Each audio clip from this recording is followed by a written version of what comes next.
Good morning. It is 6:48 right now. This is May 27th, which makes day 38 here in Thailand. I did a really hard push yesterday on my bicycle, starting so late, like noon. I still was able to make the 135 kilometers, which is awesome. The only reason I was able to do that is because I didn't have to worry about accommodations. When I was on the 4 yesterday, I noticed that they have these right here. Hang on a second. These bus bus stops, little things. They're covered and they make nice little spots to just stop along the way. Um, I do think someone told me, I think it was Tom, told me they're for like the smaller like car buses or something. Correct me if I'm wrong on that one. That's usually who I see picking up and dropping off here is the little like blue cars and stuff. I don't know how it works. If you actually dial a number or something and they come pick you up, or we used to have the smaller buses that were like that in the smaller towns. They didn't really do bus stop, bus stop, bus stop. They were more or less you called them and they swung by your house or whatever, or you know, um, that was in the smaller towns, like I said. But anyway, yeah, so I knew I was going to sleep on a bench. So since I didn't have to worry about accommodations and stuff like that, I knew I could push all the way up into the night. Like I said, I have one of those small little blinking lights that I got off DIY. It's on one of my videos. I showed what I picked up. Um, and I have a little headlamp on the front that's zip tied off. That's the only thing I could find at the time, but it was rechargeable. And you know, I like rechargeable things. I don't like carrying around batteries. I have a headlamp right now that's running on batteries and not rechargeable, and I just don't like those because it's just a nuisance to carry around a bunch of extra batteries. Although I'm carrying around extra power banks, that's just unnecessary anymore, on travels because we're so dependent upon electronics and stuff like that these days, even if it's just a phone. So, one of the nice things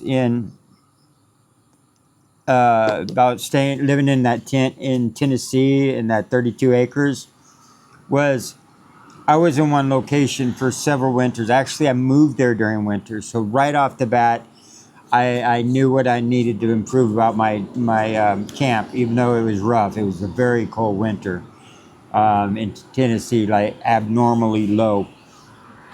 But when you do a winter, the hardest part's just figuring out what you need to improve in your camp. So if you arrive in a spot in summer, you don't get to. I mean, you could start preparing for winter because you know it's coming, right? And you know you're going to hunker down and you're going to go through the winter instead of snowbirding out, snowbirding like sprouting wings and flying to south to a warmer climate. Um, so when you know you're preparing, you start preparing for winters. You don't know if you're preparing right. I mean, you're preparing the essentials, but as soon as it starts raining, that's when you're going to figure out where the leaks are at, and you're going to have to repair those. You're going to have to figure out how well your tent's actually holding in, or whatever structure you're in is actually maintaining heat and stuff like this. And yeah, you're going to figure out if you're in a low spot when it starts filling up with water. And that was the bad thing in Tennessee because the clay level layer was only down like 3 inches. And once that clay layer got saturated with water, it became like a plug. It became like a swimming pool. And the water it'd rain one day and it would take for over a week before the water would actually, absorb back into the ground. So, yeah, so when I landed on the first in winter in Tennessee, right off the bat, I could see the low spots in the ground. I built up the ground by taking 3 inch, about 3 inch trees that were already falling over, delimbing them, laying them side by side, make like raft style, and measured it out so it was 10 by 9. Actually, I think I did 10 by 10. You don't want a lot of overhang, because if the overhang's there, it's like when everybody says, "Oh, you need a ground tarp," right? I never cared for ground tarps, because if you have anything hanging outside your tent, the water's going to hit there and go underneath. So just always remember that if you have a ground tarp and you're using one underneath your tent, make sure that you have a little bit of your tent hanging over on the corners, and the tarp's not sticking out. You want basically the tarp on the main spot that you're trekking around on the inside of the tent, to stop that wear and tear from the ground and stuff like that. That. So, but that's one of those things that you learn the hard way. You try and get it right to the corner, like perfect, and then it rains and it fills up a water bed in between the two, because now you got the water trapped on top of the tarp, and so you get the water bed thing. But so anyway, I lifted it up off the ground that way. After the little 3-inch logs, whatever you want to call it, trees. On top of that, I put pine needles, which is the best duff in the world because it's waterproof, and it's just clean. And it's always good to like collect collect pine needles and put them around your camp. That way, when it starts raining and stuff, everything's not all muddy and you're trekking through the mud, right? So it's always nice to have pine needles, unless you have a lot of fires. And fires, it could be dangerous, but just don't have pine needles around the fire pits where you burn. But yeah, no, it was nice because Tennessee, I was able to build up my camp, and so by the time the second winter came around, it was already in good condition, and it was very comfortable and stuff like that. Where I was going with this story, I don't remember. Well, let's just get on the road here pretty soon. So I went 135 yesterday. I slept on the bench last night. I'm up early, and it looks like down to, if you remember yesterday, it was at the sign 138, right? So from that sign, it looks like I accomplished exactly 100 kilometers from that sign. So I still got 287 kilometers to get to Phuket. So I'm just going to start pushing forward, and I'm on the 4 going southbound, and just see where I end up along the way. See how many kilometers I can just start knocking off. So that's it, guys. It's morning time. Let's hit the road.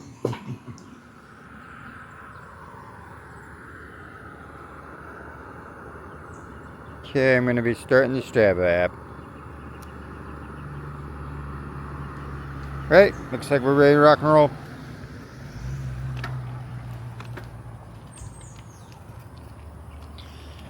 It's a beautiful morning. The weather is calling for rain through this whole day.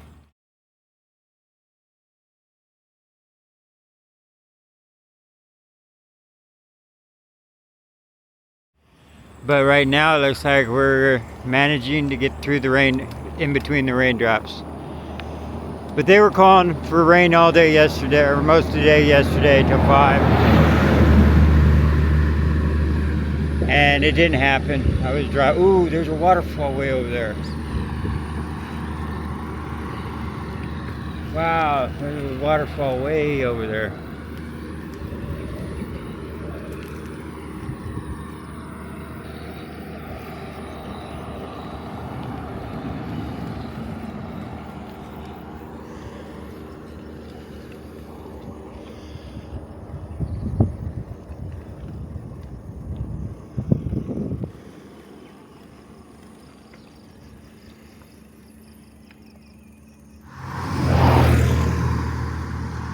Yeah, even with 2x zoom, I don't think it picks it up. There's this waterfall right there.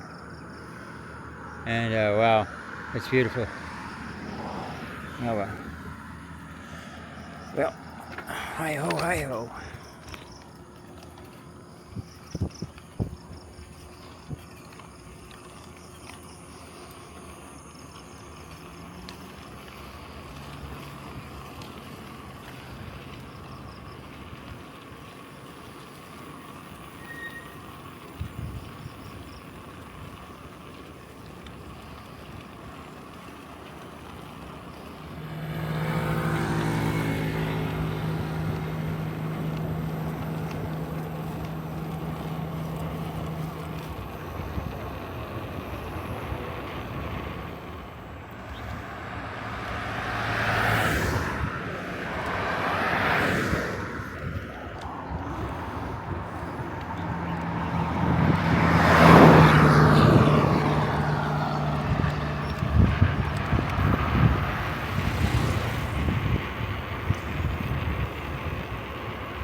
Well, it's 9:17 and it looks like the raindrops have got up into me.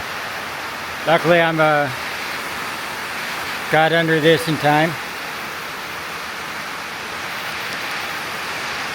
But this is supposed to go on from what the weather says all day today, so yeah, I'll see if I just sit here until I have that one rain suit, the little cheap rain suit, but I don't want to wear it unless I really have to. I'm already soaked in sweat though. This was drenched last night and it didn't dry at all through the night. Luckily I got dry clothes that I put on to go to bed in. So yeah, it just looks like the raindrops caught up to me. I'll see if I can sit this one out for a while. If not, I'll throw on the rain gear and push on through it.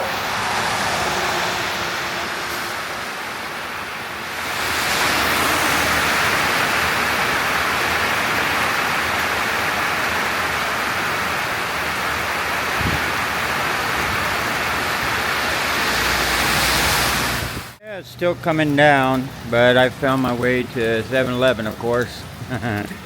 Yeah, I'm just kind of waiting out the rain and checking out some rain radar apps. I don't have one right now, and I just found one called windy.com. It was under editor's choice. Let's see if I can pull it up. And it looks like it's got a pretty nice layout. I'm not sure if you can see that. It's got a nice layout. I used to use one that was called FlowX, but it just kind of, like my time in Tennessee, it just feels a little dated now. But FlowX used to be a really nice one because you can drag it along the timeline, and well, let's see.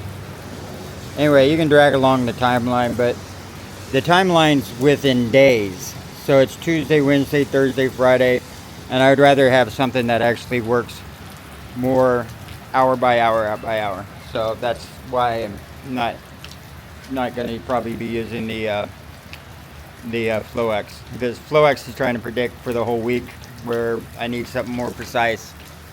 Yeah. Other than that, I've been having an issue a little bit with this backpack being unbalanced and wanting, like the other day, it fell to the side, and I didn't realize it until I was trying to get off my bike. I was like, what's going on? And then I noticed my backpack was just hanging to the side. So I restrapped it down. All it is these black bungee cords that you get at, I'm trying to find another one. This one's getting rotted. I've had it since Vietnam. They sell them in the hardware store. And the only type of tie-down I'm using, I'm not sure if you ever heard of a guy named First Class Amateur on YouTube. If you don't know who he is, he's a master at making knots. And he has some really cool projects, like he has he actually does, like, I'm not sure if you know what a shepherd's sling is, but he shows you how to make one out of out of like a paracord and stuff, 550 paracord, and he shows you how to make a really nice one. And there's other ways you can make really quick ones and stuff, but he shows how to make really nice ones. But he had a question where someone was asking, how do you strap your sleeping bag to the outside of your backpack? And he showed how to do it on top using just the straps, the arm straps. And I use the same concept. Basically, this is the loop. This is just a loop. And you're pulling this side in. So the whole thing's just run like a horseshoe. And you pull the loop over this way, and then you feed the two working ends here up and through. And normally you twist it twice around, and that actually works as like a friction nut and holds your sleeping bag to the top of your backpack. If I can re-find that video of his, I'll post it down in the links down below in the description of this video. And if you don't know who he is, look in my subscriptions. My subscriptions are now public. I kind of whittled them all down, and I just kind of kept my favorites and stuff like that, so you guys can kind of see what I actually watch. But yeah, he'll be under there. First Class Amateur is an awesome channel, and the guy just rocks. He's a genius at knots and making stuff out of knots. But all right, guys, just gonna be a little bit of this all day, but that's all right. I'm not in a big hurry. Well, there we go. Phuket 250, and yeah, Fang looks like a good goal for 163. I'm not sure if I'll do that today because of the rain, obviously slowing me down, but I'm gonna push into the night like yesterday, so we go that way.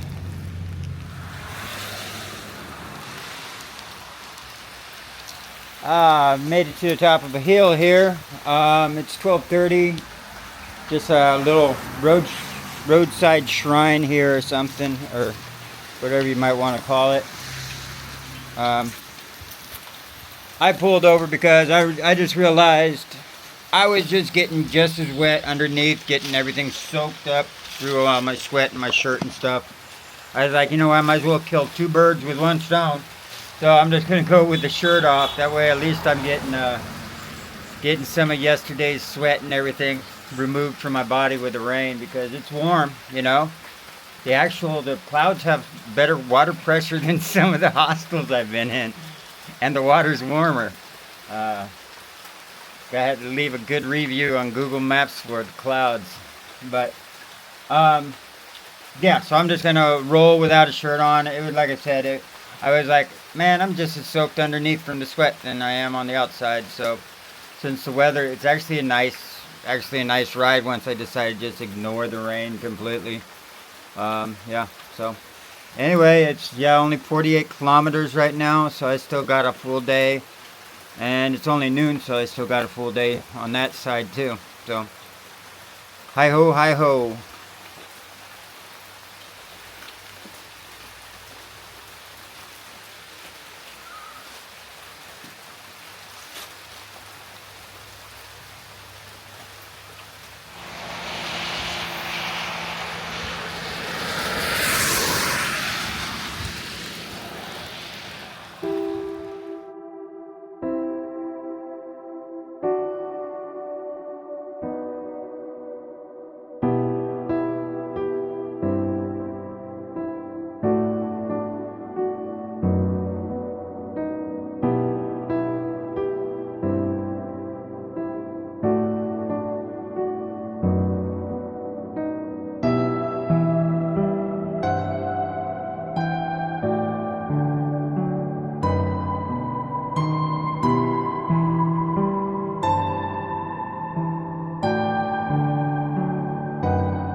it is 5:36 right now, and looks like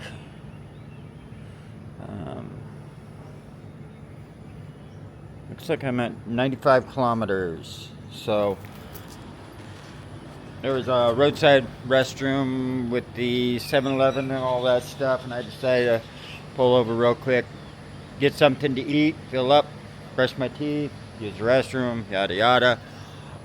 Tonight I'll probably do the same thing. I'll just keep pushing for a while, and because I look, there's nothing affordable, nothing within my $10 range or less.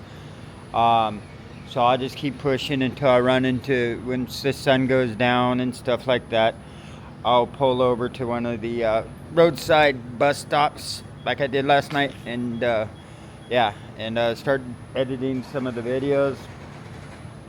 So it looks like tomorrow night, though, I found one spot that was a $7 one, and right next to it is an $8 one. So, so two in the same spot. So I'll upload all the videos then and all that stuff, and but I'll have everything edited and ready to go. Yeah. And right now, the sky is still looking, the sky is still looking gray. All right, guys.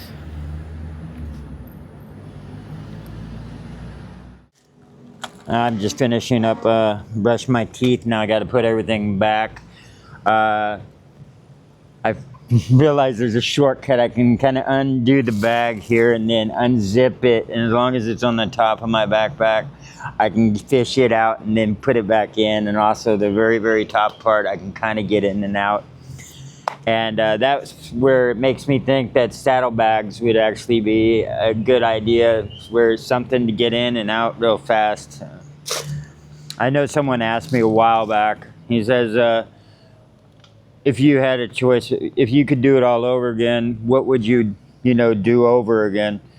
And I don't think I had enough time to think about it, because all I really said is I would have probably put in some type of tire armor like Tannis. There's a company called Tannis, and on my motorized bicycles, I had flats right off the bat, and because Tennessee has a lot of debris on the roads too, and so I put in the Tannis tire armor. It's just basically the same. Like if you go down and you get the foam pipe wrap from Home Depot, it's almost the same thing. It's just made for bicycle tires, but it's expensive. It really is. But you can look them up on the internet. Never had a flat after that, though. But there is, now that, like, doing this more long term, there's definitely stuff that I would actually change. Like, if I continued on this and I did this for a whole year, I can see the investment in like a little bit better derailleurs definitely derailleurs. 28-inch tires instead of maybe 26, just to pick up the pace, you know what I'm saying, to actually move along faster with less motion, with less energy. A longer stem on the bicycle seat, because right now it's at its max, and it's still not quite high enough to give me the full reach, on the downstroke, that, the full straightening of my legs, and that's something I learned, actually early on, that there is a reason to actually have your seat up high, so when you actually at your full downstroke, that your leg is fully extended, puts less strain on your legs and stuff. And this all stuff I've learned going along now, so yeah, there's a few things. Probably thinner tires, more of a street bike, because the amount that I actually do off-roading is so small that I think a smaller tire would actually cause less friction, less resistance on the streets and stuff. Give me a little more speed, make my journey a little more easy. Yeah, I probably wouldn't have taken off the mud flap, the mud guards, or at least gotten the smaller mud guards. They are very handy. Just a few things, but all in all, the setup's not bad. You know, having just a backpack with a frame. That way, if I really needed to ditch the bicycle, like I had something with, you know, that I couldn't just fix, I could ditch the bicycle in the, you know, alongside the road and just put on the backpack and start walking, you know. So it does give me some flexibility doing this, and it gives me flexibility just having a cheap bicycle that really can be replaced, you know. The whole point was that so many people spend $1,500, $2,000, $2,500 on a bicycle. Now they're committed to shipping that around everywhere. And I could see just the price of jumping on the ferries and stuff doubled. You know what I'm saying?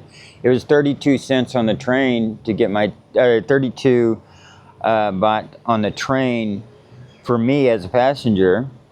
But with the bicycle, it was 90. It was 3 times as much to take my bicycle than it was myself. So the shipping and stuff like that really kind of adds up and stuff. And but you know, it's if you just stick to the road, then it's great. You know, it's a really good way to, you know, it's probably saved me a lot of money in transportation, like buses and stuff like this. But if you avoid the ferries and you avoid the trains, you know, and then yeah. But anyway, this has all been like experimental, you know. I decided to do it up in Vietnam. I was like, well, I'll just get the cheap bicycle, you know. That way, if it doesn't work out, I can ditch it, you know. Taking up a channel, deciding to record this whole thing. This was all just a whim, you know, a decision. I was like, why not? Let's do it. Let's sit. And I don't regret it, you know. It's been a lot of work doing this and doing the editing and stuff, but it's such an experience. It's so different, you know what I'm saying? It's a lot of work, but it's so worth it, because now I can go back and look at them. And believe it or not, I don't remember a lot of what I filmed because I'm so busy looking through the camera lens, you know what I'm saying? Like, when you see a video, someone else's video, you're not experiencing his reality. His reality is just this. He's not really paying attention to a lot of the stuff going around. And when he is, he's just thinking, should I shoot this? Should I shoot that? So he's not actually experiencing the journey like you would think he is. You know, he's not really enjoying it as much as you probably are enjoying watching it. So, and these are all things I learned by doing it myself. I'm like, oh, I have a whole new respect for people that make content and stuff like this, you know. Yeah. So anyway, guys, if you're ever thinking about starting your own channel and stuff, I'd say just do it. Just start picking it up, start shooting. It doesn't matter what it is. It's, you know, just you can always change your channel. You can change the direction. You can change the content. But yeah, so it's been a great experience. Especially forming the community is actually, you know, I think we're pretty good sweet spot right now, around 1,000. It's not too much, and I don't think 1,000 is the real number anyway. I think it's more like a few hundred, like 200 people watch my videos consistently, right? And a good solid 50 to 70 watch it as soon as I put them out. But within the week, you have you know, about 150 to 200, you know. So the rest of them, I don't know if they're just ghost subscribers or what they are, but I'm glad to have every one of them. And I know much more, though, it's going to be hard to keep up with the comment section. So anyway, guys, I'm going to throw everything back in. Those are a few things I would have changed. I just wanted to hop on and say something. I kind of felt like there's not much I've been putting into the video today. And I thought, well, maybe quick talk or something, you know. We're going to be having sunset here pretty soon, and I want to get back on the road. It's been a very enjoyable ride, though. It has. Once I decided to stop hiding from the rain and just push through it, it actually turned out to be a very enjoyable ride. All right, guys. Hasta la bye-bye. Or let's hit the road. One of those things.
Well, guys, it looks like I found home sweet home for the night. There's a bus station, a bus stop that's tucked back a little bit.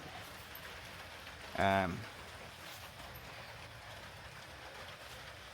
got my flashlight on because it's dark, but I got my t-shirt over it. The roof looks like it's in decent enough condition to keep back the raindrops, so I won't have to do a tarp.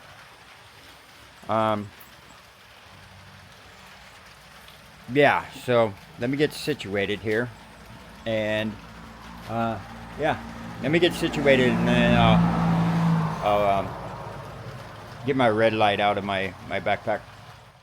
All right, I pretty well got situated. It's 7:37 right now, so it's actually pretty early, but it's dark as hell, and I'm lucky that I found this spot. It was rain started picking up right afterwards, and yeah, I made over my 100. Actually, I made 109.74. So I made my 100 today. I'm just applying some mosquito stuff because they tried to get me last night. And the best stuff for mosquitoes, though, I've noticed. So I was using the actual spray. And it doesn't go as far as the actual lotion. So it's like lotion for your skin, but it's got the DDT or whatever in it, and it just goes a lot farther. And actually, for 15, is it 15 baht? So, or maybe I can't remember. It's either 15 baht or 5, 10, or 15 baht. It's the little package. It's a one-time apply, but they give you enough for like a healthy amount on all your arms, face, and legs and stuff. So, yeah. So it actually, the best stuff is the lotion. So I'm sold on that now. I just hate mosquitoes. That one time in Cambodia when I crossed the line, came across from Vietnam, that was the worst. I mean, they just mobbed me, and it was so dang hot, but I still had to bundle up to get, no any skin that was exposed. Those mosquitoes got it. Yeah, it's actually pretty. I wonder if I can show you any of this little spot here. I have my this camp one, the low light settings on, but this is the emergency phone charger, but also it's also a camp light that can be set to 5%. And actually, I let it run for like I think 3 days straight, and it still had plenty of power. I think it just was down like half or something when it's set at 5%. So let's see if I can actually kind of show you camp. I'll show you the camp in the morning, but maybe I can kind of show you. So yeah, I got my bike. Looks like there's a little firewood down there, but it's not enough to do anything besides just make a bunch of smoke. And I have this thing. This is the thing that I use I'm not going to set up my hammock tonight. It's just a pain. It would just be a pain to set it up and then tear it back down in the morning. So I'm just charging all my devices up. And this is the thing I put underneath me in my hammock. So, I'm sorry. So I'm going to lay on that so the concrete doesn't suck all the heat from my body. But yeah, it doesn't seem like it leaks, at least not in this area, not in the very, very center part. It does look like there's something across the way, but I don't know what it is. I see lights over there, but it's probably residential or something. They don't care. I'm just happy to have these. And I actually can get a lot farther when I don't have to worry about, which hotels to go to and all this, because a lot of times I'm just pre-planning my trips by just figuring out which the next affordable accommodation is. But even like if you're just looking for a spot to camp, you still have to slow down your forward momentum just to be able to explore right to left and look for a good spot to camp. But these things are like along the road, and I know that if I go far enough, I'll hit another one. You know, so like if this one wasn't a good one, because let's say, I don't know, like the one I was at before here, it was right by a bar. You know, so I was like, no, I'm not gonna. You know, I'm not gonna set up right by a restaurant bar. You know, so I just this was the next one out. So and it's perfect. So all right, guys, I'm just rambling. Day's over.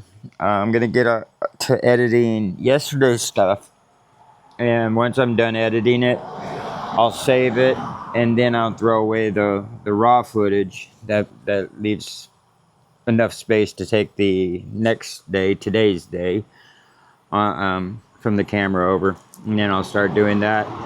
But I won't be uploading any of it. I mean, obviously, if you're watching it now, you know I uploaded it till I think tomorrow. Tomorrow, I do believe I should be getting to that $7 spot, and I'll use their Wi-Fi. By that time, I'll have 3 videos, and it'll take me all day. Because I don't think they're probably going to have good Wi-Fi. So, all right, guys. Oh, one more thing I want to mention. John is back up and running again. John actually has been watching me since the very beginning, and forgive me, John, but you were either just got out of surgery or you're getting ready to go into surgery. And I remember, yeah, you were like, you're watching my videos and you're like, you know, it was rooting me on and saying that, you know, when you got out, you're gonna hit the bicycle trail too. And yeah, and you got out, and you and your sons went out, and he did. John did from Bangkok down to Chiffon. So that's a pretty good run. Coming straight out of surgery pretty well. And you said you're pushing some days of 100 kilometers and some days 40 and 60. You know, that's good, man. I'm just happy that you're doing good again. And it's awesome to hear that you're up and rolling. So I just want to say that, yeah, it's awesome, brother. So good night, y'all. And we'll continue this journey tomorrow.